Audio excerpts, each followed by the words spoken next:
बच्चों सुप्रभातम, कैसे हो? ओके। देखिए, एनसीईआरटी रुचिरा भाग थर्ड कक्षा 8 का 9 नंबर पाठ चल रहा था। कौन सा पाठ चल रहा था? नवमः पाठ है। यानी इस पाठ का हिंदी अनुवाद कंप्लीट होने के बाद आज हम इसके कुछ अभ्यास क्वेश्चंस को देखेंगे। ठीक है ना? क्या पढ़ेंगे आज? इसके क्वेश्चंस को देखेंगे। तो देखना, सबसे पहले पहले वाला क्वेश्चन देखना, उच्चारणम कुरुत। यानी इसका केवल आपको क्या करना है? उच्चारण करना है। यानी इनको केवल आपको पढ़ना ही है। तो सबसे पहले देखिए, सु सुप्रभातम, सुप्रभातम। तो आप ही मेरे साथ साथ एक बार इसको पढ़िए। देखिए, सबसे पहले सुप्रभातम, उसके बाद में चतुर्विंशतिः, सप्त भगिने, फिर गुण गौरव दृष्टया। ठीक है ना? शाबाश। आगे महत्वाधायिनी, महत्वाधायिनी, उसके बाद में द्विसप्ततितमे प्राकृतिक संपदिवी पुष्प स्तबक सदृशानी। ठीक है ना? तो ये इसका केवल आपको पढ़ना ही था। उसके बाद में नीचे देखिए, नीचे कुछ क्वेश्चंस दे रखे हैं, उनके आंसर को देखेंगे। सबसे पहले वाला क्वेश्चन देखना, प्रश्नानाम उत्तराणि एक पदेन लिखत। यानी इन प्रश्नों का उत्तर आपको एक पद में लिखना है। एक पद का मतलब होता है एक शब्द में। ठीक है ना? केवल एक शब्द में ही इसका आंसर देना है। तो सबसे पहले वाला क्वेश्चन देखना, कै अस्माकं देशे कति राजानि सन्ति। अस्माकं देशे, हमारे देश में, कति राजानी, कितने राज्य हैं। तो इसका आंसर क्या होगा बताइए। देखिए कितने होंगे? अष्टाविंशति, 28 है ना। ऊपर उसमें देखो 29 भी दे रखे थे। ठीक है ना? लेकिन 29 नहीं है, कितने हैं? 28 ही है। और इसके अलावा 7 जो केंद्र शासित प्रदेश थे, ये जो अभी जो नए में वो चेंज हो चुका है, लेकिन फ़िलहाल आपको इसके चैप्टर के अकॉर्डिंग आपको यही आंसर इसके देने हैं। तो सबसे आगे देखना, प्राचीन ने इतिहासे का स्वाधीनः आसन। ठीक है ना? तो किसके अधीन थे? तो सप्त भगिने। इसका आंसर क्या हो जाएगा? सप्त भगिने। ठीक है? उसके बाद में आगे है, केसाम समवाय सप्त भगिने इति कथयते। है ना? तो इस भाई, केसाम समवाय, किसके समूह को सप्त भगिनी कहते हैं? तो सप्त राजा नाम, 7 राज्यों को। ठीक है ना? उसके बाद में अस्माकं देशे कति केंद्र शासित प्रदेशः सन्ति। तो कितने होंगे? 7। उसके बाद में सप्त भगिनी प्रदेशे क उद्योग सर्व प्रमुख है। तो वंशोद्योग है। ठीक है ना? तो ये इसके आंसर है। उसके बाद में आगे देखिए 3 नंबर, पूर्ण वाक्येन उत्तराणि लिखत। पूरे वाक्य का उत्तर लिखना है, यानी पूरे सेंटेंस में इसका आंसर लिखना है। आया समझ में? सबसे पहले देखिए, भगिनी सप्त के कानी राजानी संति। अब आपको आंसर कैसे लिखना है वो ध्यान देना भाई। सबसे पहले आपको क्वेश्चन को देखना है इस तरह से। तो भगिनी सप्त के कानी, ये जो कानी सब लिखा हुआ है, इसकी जगह, यानी ये तो आपको लिखना ही लिखना है भगिनी सप्त के। उसके बाद में कानी को हटाना है और उसके बाद में आंसर लिखना है। वो आंसर मैं आगे बताऊंगा। और लास्ट में राजा ने संति हो जाएगा। और आगे यहाँ पे जो प्रश्नवाचक चिन्ह लगा रखा है, उसमें आंसर में क्या लिखोगे? फुल स्टॉप ऐसे लगा दोगे। ठीक है? पूर्ण विराम, ऐसे आंसर करना है। तो देखो, सब भगिनी सप्त के कानी राजानी संति, तो इसमें कौन कौन से स्टेट हैं उसके बारे में बताया गया है। तो देखो, चैप्टर में मिल जाएंगे सारे आपको, वहाँ से देखोगे अच्छे से। ठीक है? तो ये देखना,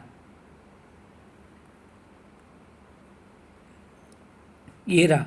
ठीक है? भगिनी सप्त के इमानी राजानी संति अरुणाचल प्रदेश है, असम है, मणिपुरम, मिजोरम है, मेघालय, नागालैंड है त्रिपुरा चेती। तो यहाँ तक आपको कंप्लीट करना है।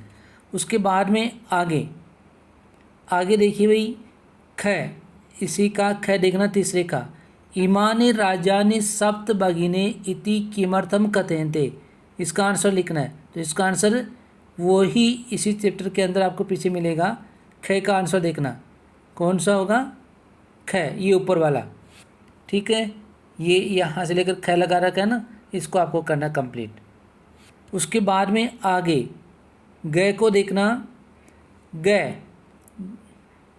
सप्त भगिनी प्रदेशे किन के निवसंती। तो के की जगह आंसर लिखना है, किसकी जगह, उसमें ऊपर वाले में नहीं पता किसकी जगह लिखना है, तो किमर्थम की जगह लिखना है, ठीक है। और यहाँ पे के की जगह आंसर लिखना है। तो इसका भी आंसर आपको इस चैप्टर के अंदर ही मिलेगा। आया समझ में? इस चैप्टर को अच्छी तरह से पढ़ोगे तो आंसर उसी में से निकल के आते हैं। तो ये गैर देखो, ये रहा गारो खासी नगा मिजो, ये चीज़ें आपको लिखनी है इसमें, ओके। उसके बाद में आगे देखना घ देखना भाई, एतत् प्रादेशिकः कई निष्णातः सन्ति। तो कई की जगह आपको आंसर लिखना है इसकी जगह, ठीक है। तो इसका आंसर क्या होगा, स्वलीला कलाविश है। ये मैंने पहले इसमें लिख दिया है ताकि आप बार बार लिखने में मुझे कोई प्रॉब्लम नहीं हो और अपना आंसर भी जल्दी से लिख सके, ठीक है। तो स्वलीला कलाविश, ये आपको यहाँ लिखना है। उसके बाद में आगे वाला है वंश वृक्ष वस्तुनाम उपयोग है कुत्र क्रियन्ते, ठीक है। तो इसका आंसर भी आपको इस चैप्टर के अंदर ही मिलेगा। तो ये लास्ट में लिखना, यहाँ पे ये रहा आवस्त्रावुष्णे वे। तो यहाँ से लेकर क्रिय तक आपको इसका आंसर करना है, ठीक है। उसके बाद में आगे है 4 नंबर क्वेश्चन, रेखांकित पदम आधारित प्रश्न निर्माणम कुरुत। प्रश्न निर्माण करना है, ठीक है ना। प्रश्न जो रेखांकित जो शब्द दे रखा है उसकी जगह आपको क्या करना है, प्रश्न निर्माण करना है, यानी वहाँ पे क्वेश्चन वर्ड लिखना है। तो सबसे पहले देखिए, वयम स्वदेशस्य राजानाम विषय ज्ञातुम इच्छामि। तो यहाँ पे देखो स्वदेश से जो सब लिखा हुआ है ना, उसकी जगह आपको क्या लिखना है, कस्से, ये लिख दिया, ठीक है। उसके बाद में आगे सप्त भगिने प्राचीन इतिहासे प्राय स्वाधीनः एव दृष्टा। तो इसकी जगह अंडरलाइन कर रखा है, उस शब्द की जगह आपको क्या लिखना है, का लिखना है, कहा, ठीक है। उसके बाद में आगे प्रदेश से अस्मिन हस्तशिल्पानाम बाहुल्यम वर्तते। तो हस्तशिल्पानाम की जगह क्या हो जाएगा, केशाम। फिर एतानि राजानि तु ब्रह्मणार्थम स्वर्गदृश्यानि से क्या लिखोगे, कीदृशानि, ठीक है। ये आपको लिखना है। उसके बाद में आगे यथा निर्देशम उत्तरत, यानी यथा के जैसे के अनुसार आपको इसमें उत्तर देना है, आंसर लिखना है, जैसे क्वेश्चन में पूछ रहा है उसके अकॉर्डिंग। तो सबसे पहले देखिए, महोदय मैं भगिनी कथयति। महोदय मैं भगिनी कथयति, यानी महोदय मेरी बहन कहती है, अत्र यानी यहाँ, मैं इति सर्वनाम पदम कस्य प्रयुक्तम। तो यहाँ पे जो सर्वनाम शब्द है वो किसके लिए प्रयुक्त हुआ है, तो क्या लिखोगे, स्वराय, ठीक है। ये आपको आंसर लिखना है।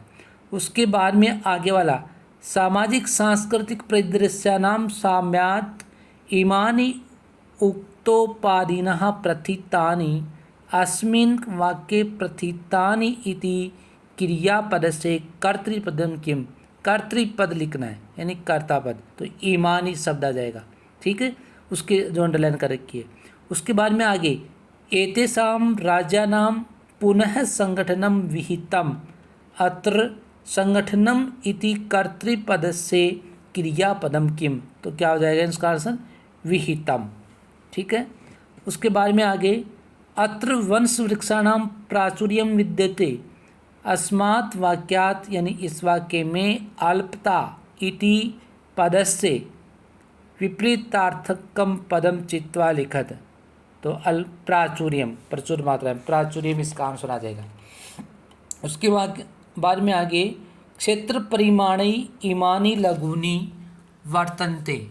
ठीक है, तो इसमें क्या पूछा है कि वाक्यात् सन्ति इति क्रियापदस्य समानार्थक पदम चित्वा लिखत। ये जो संति जो शब्द लिखा हुआ है ना, इसका समानार्थक शब्द क्या होता है? वर्तन्ते, यानी है होता है, ये आपको लिखना है। उसके बाद में 6 नंबर, पाठात् चित्वा तद्भव पदानाम कृते संस्कृत पदानि लिखत, यानी इसको आपको क्या लिखना है? तद्भव शब्द लिखे, उसके आपको संस्कृत पद लिखने हैं। जैसे सात को क्या बोलते हैं? सप्त बोलते हैं। वैसे ही और इसमें दे रखे बहीन को क्या बोलेंगे? भगिनी। ठीक है, उसके अलावा संगठन तो संगठनम ऐसे लिखना है। ठीक है, यहाँ पे ये देख लेना, 1 मिनट, आया समझ में? उसके बाद में आगे बांस वंशम। ठीक है, और आज को क्या लिखेंगे? अद्दे मिस आज, इसका लिखा हुआ नहीं है, मैं लिख देता, सर लिखा हुआ है अद्दे। और उसके बाद में खेत का क्षेत्रम। ठीक है, उसके बाद में आगे देखना, भिन्न प्रकृतिकम पदम चिनुत, यानी भिन्न जो शब्द लिखना है आपको यहाँ पे, भाई इसमें से कौन सा भिन्न है? जैसे गच्छति, पठती, धावती, हसत और क्रीडति। तो ये सारे के सारे किसमें होंगे भाई? गच्छति, पठती, धावती, क्रीडति, ये किसमें है? लट लकार में है ना, पठती, पढ़ता, पठंती ऐसे। और ये जो हसत, ये किस में आता है? लंग लकार में, है ना। तो ये इसमें क्या हो गया? चेंज हो गया, तो ये भिन्न हो गए इसमें, तो इसके नीचे लाइन आपको करनी है। वैसे ही आगे खैर देख रहा, छात्र है, सेवक है, शिक्षक है, लेखिका और क्रीडक है, यानी यहाँ पे पुल्लिंग और स्त्रीलिंग के बारे में पता कर लग रहा है कि यहाँ पे एक शब्द है वो लेखिका, वो स्त्रीलिंग शब्द है वो। ठीक है, बाकी क्या है? पुल्लिंग है, तो लेखिका के अंडरलाइन करना है।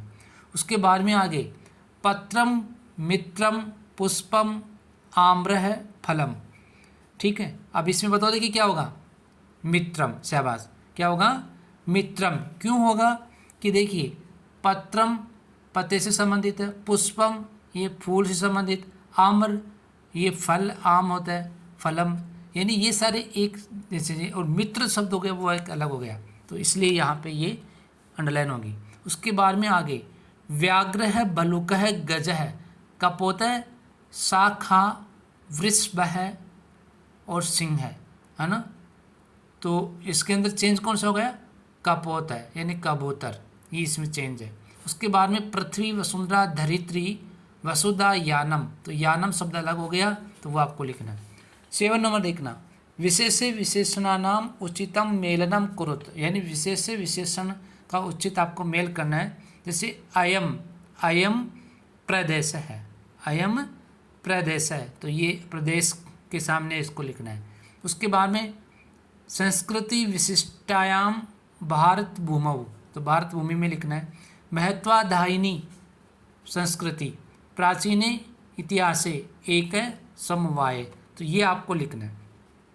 अब उसके बाद में नीचे देखना, योग्यता विस्तार में, ये आपको केवल खुद को ही पढ़ना है। ठीक है, इसमें समझाने वाला कुछ ही नहीं है, तो जो था वो मैंने समझा दिया, और नीचे जो दे रखा है एक बार इसको आप कंप्लीट आगे तक पढ़ना है। ठीक है ना, तो ये आपके क्वेश्चंस आंसर थे, तो यहाँ तक सबको कंप्लीट कर लेना है। सभी की कॉपी में कंप्लीट क्वेश्चन आंसर हो जाने चाहिए, और जहाँ नहीं समझ में आता है उसको कमेंट बॉक्स में ज़रूर डालें। ठीक है, और आप इस वीडियो को लाइक, शेयर और सब्सक्राइब भी ज़रूर करें, क्योंकि आप तब तक आपको यदि आगे नया जो वीडियो होता है वो उसका भी आपको नोटिफिकेशन मिलता रहे।